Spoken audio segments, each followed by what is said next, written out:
And it's a very good morning to the Gelding on what seems to be a perfect day for racing and racing at Moonee Valley today, Gelding. Oh, Professor, what a gorgeous day. A gorgeous winter's day. Almost 20 degrees expected. Lovely blue sky outside.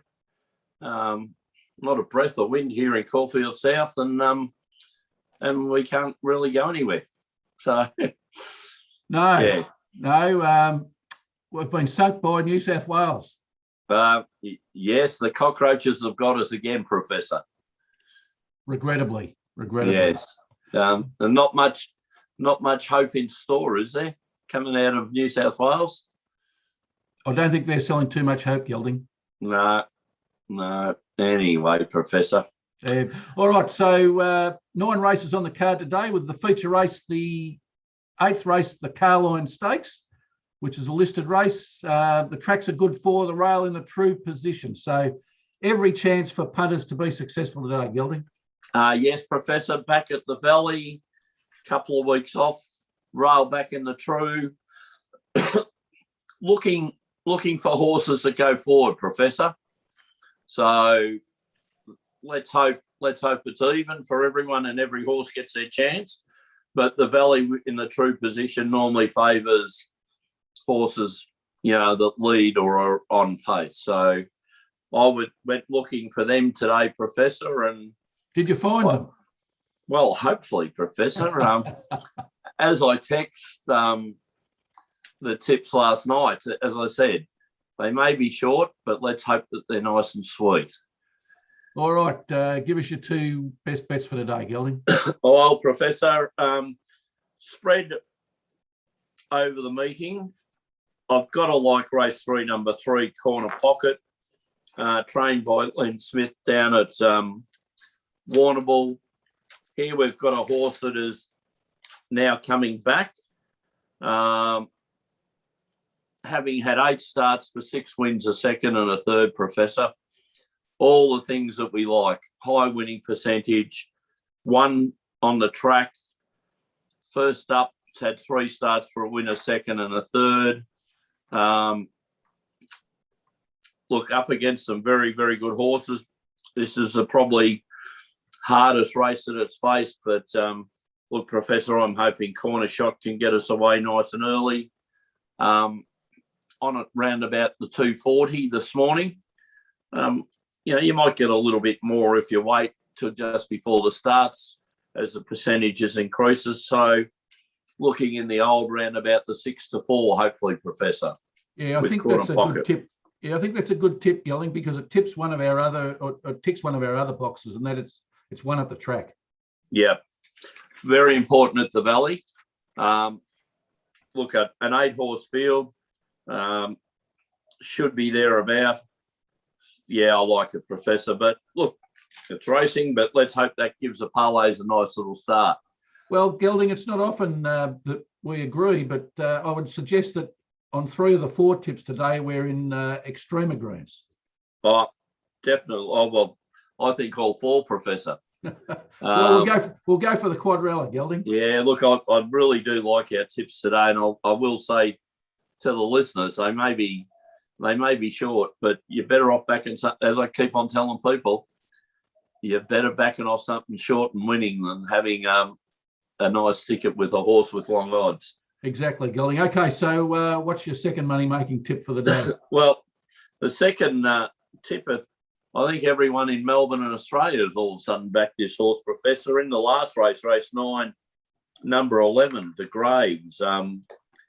A Lloyd Williams trained horse with Jamie Carr going aboard. Won its last start at Flemington. Wanted to hang in, which is a worry, but seemed to have all these horses covered. I think this horse may be a bit early yet, but will win a very good race. Maybe, if not this spring, maybe next spring, Professor. So we're on it. Now, yesterday you could get 390. Grandswell, which I thought was a danger. Number 2, which is a record holder at Moonee Valley over 1,500, has been scratched. So I think at the moment the odds are around about the 2.30, Professor. $2.15 Gelding. 2.15. So, look, Professor, to me that's a little short. And what I would recommend to our listeners is maybe wait till 5:45 before we put a bet on to Grays, because I think you'll find all the money's gone on now. And as money goes on for other horses, we may drift out and hopefully get round about the $2.50 or the old 6 to 4, Professor. So, well, Gelding, you've brought that on yourself, don't you? Because you've added somebody to your texting group of Friday night. So clearly that text went out, and that extra person probably put a whole lot of money on De Graves last night. Well, let's hope he did, and we will be talking to David and Moonee Valley hopefully tomorrow. He was, as we said, Professor, on last Sunday's show, he seemed a bit disappointed he missed the early tips on Sunday. So I thought I'd include him in, but we'll see how we go today, and we'll see David's response. Yes. That'll be very interesting to see tomorrow. It will be. So, Professor, what do you like? All right, Gelding. I've gone a little bit later in the day than I usually do. Race 6, the Mackenzie Stakes. It's a listed race over 1,200 metres. I like horse 4, Hilal. And I think you and I agree, Gelding, that Hilal's probably the best horse going around at Moonee Valley today. Yep, Professor. Certainly agree with that. With the form which you will talk about. Yeah, it's had 5 starts for a win and 3 placings. So the win rate, 20%, which is probably for a good horse like this a little bit down, but the place rate, 80%, is excellent. And it's coming off the size produce in the Champagne Stakes in April, where where the horse ran second twice. So it's the class horse of the field. Its first up form is good. It's 1 from 1. It's got Jai McNeil aboard, who is in equal career form, winning 10% of his rides over the last 50, and it's trained by the Hawk Stable, Gelding. Very, very good. Very, very good trainers, the Hawks. As you know, they have plenty of horses. Here we're talking about a Fastness Rock horse that ran second in 2 Group 1s in Sydney. Like the main 2-year-old races are the Golden Slipper, of course, the Size Produce and the Champagne Stakes. And here's a horse resuming today after running second in both of those races, and has had a 900-metre trial, Professor, and just cruised to the line under a hold, beaten by a short half head. Look, this could be the only worry I would say, Professor, and why I didn't include it, but as I said to you, I think it's the best horse at the meeting. Will it get back a little bit and come home? I think it will. Will that be against the pattern of the day? I probably think it will. But I'm hoping that it being the best horse with the best 2-year-old form can carry that on to a 3-year-old and be able to scoot home. And the advantage is, of course, it's a quite a small field, so it won't be giving him that much of a start, Professor. Yeah, 2 interesting horses in this race, Gelding. Horse 1, Jigsaw, and I think that's probably the threat. But it likes to get back in races as well. So if it gets back with Hilal, I'd back Hilal to come home better than Jigsaw. The other horse I looked at on film, Gelding, was horse number 3, Rock Artist. Yeah, it beat Jigsaw last time, and at Moonee Valley. Yes, and it likes to get out and lead. If the track plays as it usually does, Rock Artist might be hard to run down. Spot on, Professor. I think that's a fantastic analysis of the whole race. If the pattern of racing is on front, Craig Newitt took it to the lead last time and it hung on. We were on Jigsaw, which I thought had the run of the race and had the ability to beat.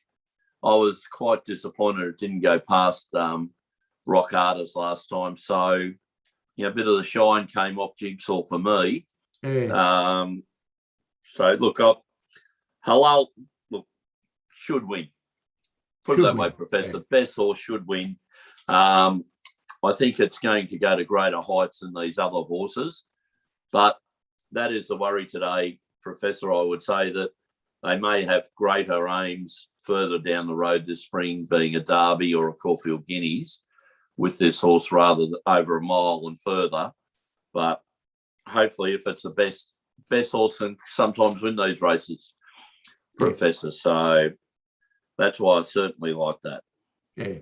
All right. My second tip, Gelding, is in the feature race, the Carline Stakes Race 8, a listed race over 1,000 metres. And in this race, Gelding, I like horse 9, Miss Albania, from Barrier 5. Has Jamie Carr aboard, who's back to last year's form. She rode a double at Caulfield last week.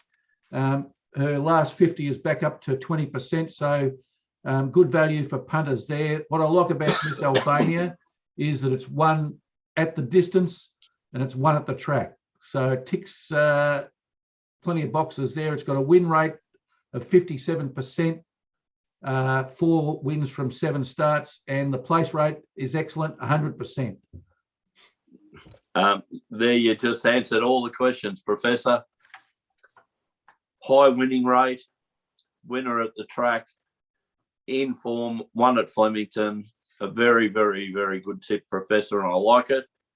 I do think the Danger is one of your favourite horses, Professor. And by one of my favourite trainers. Yes, a local boy for you. Ancestry. Number 1. Yes, number 1. The Wiley Dalziel ownership group and Philip Stokes. A horse we backed in the Oakley Plate. So it's a horse that gets out and leads.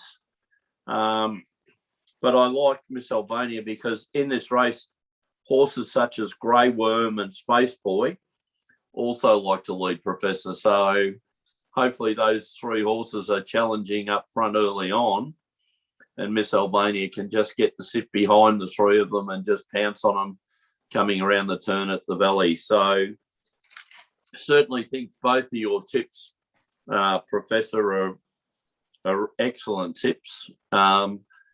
Again, we're not getting big odds, but yeah, you're around about the 350, I think. Yeah, Gelding, it's currently showing 360, so you're very accurate with that.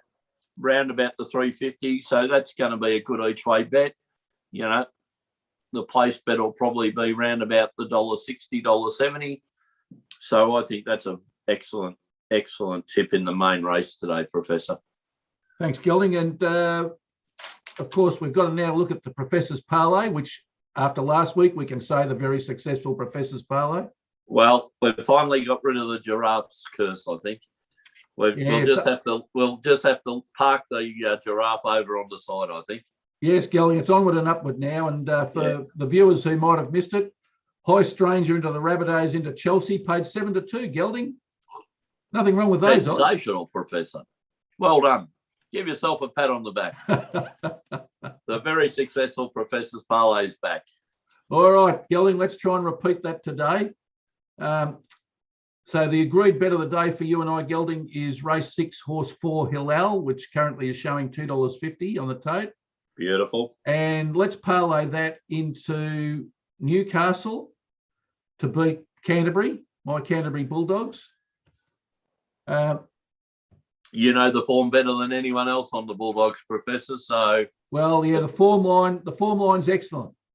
Just put a whole lot of losses in the L column, Gelding, and we've got Canterbury's form. They've won 2 games this season, 2. And you picked against them many, many times, Professor. Yes, and I'm picking against them again today. Look, Newcastle are 7th. They need to win this to cement their place in the 8. It's a winnable game for them. They've got a game or 2 coming up against much better teams in the next couple of weeks. So they've got to make every post a winner today. They've had 10 wins for the season. I don't like their points differential at minus 137, but when I compare that to the Bulldogs, minus 384, average points, I've got another filter for us, Gelding. Yeah. I've now gone to average points scored for the season. Okay. Okay, Newcastle's average points scored is 17. Canterbury's average points scored is 12.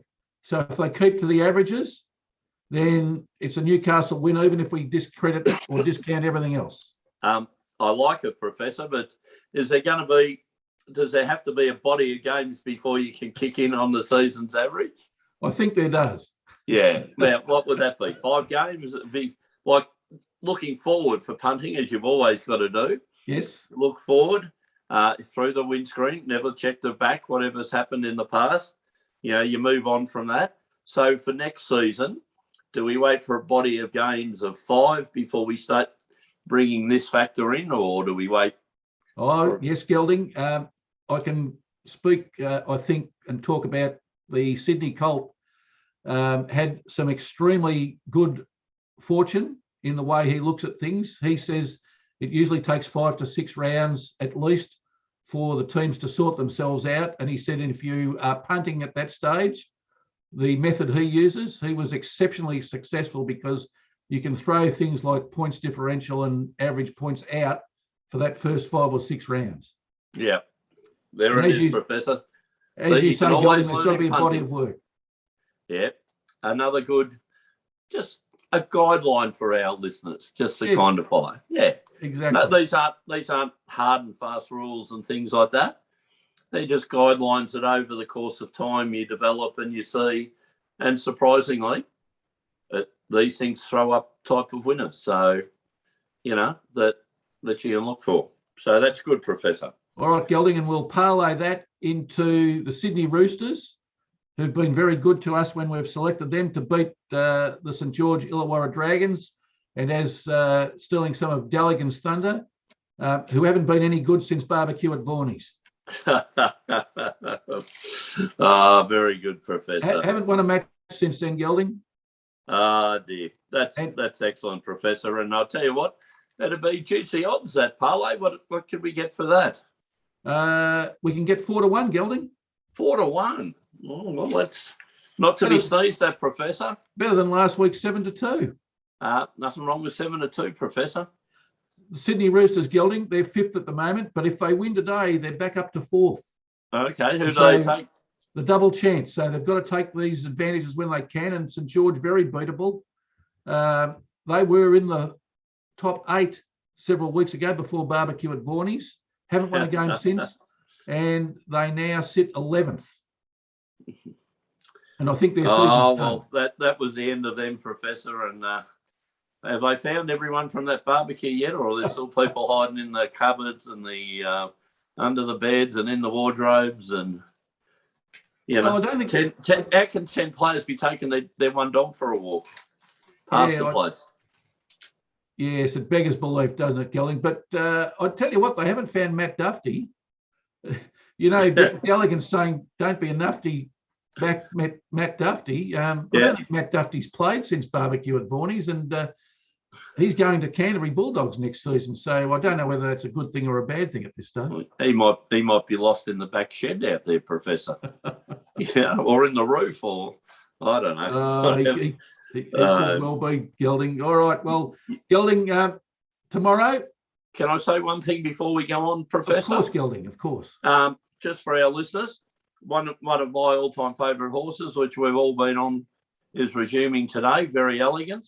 Last year's Caulfield Cup winner, and if you followed our show last year, you would have done very well out of this horse. Resuming today in Sydney, race 8, number 12. At $3, you can still get $3.50, Professor. Maybe vulnerable today on a good track over 1,400, but the horse has been so good to us. I think I'm going to have a little wager on it, Professor. And coming back, what's its form like after a spell, Gelding? Normally pretty good. Question without notice. Question without notice, and don't have those details in front of me, Professor. They're in the phone.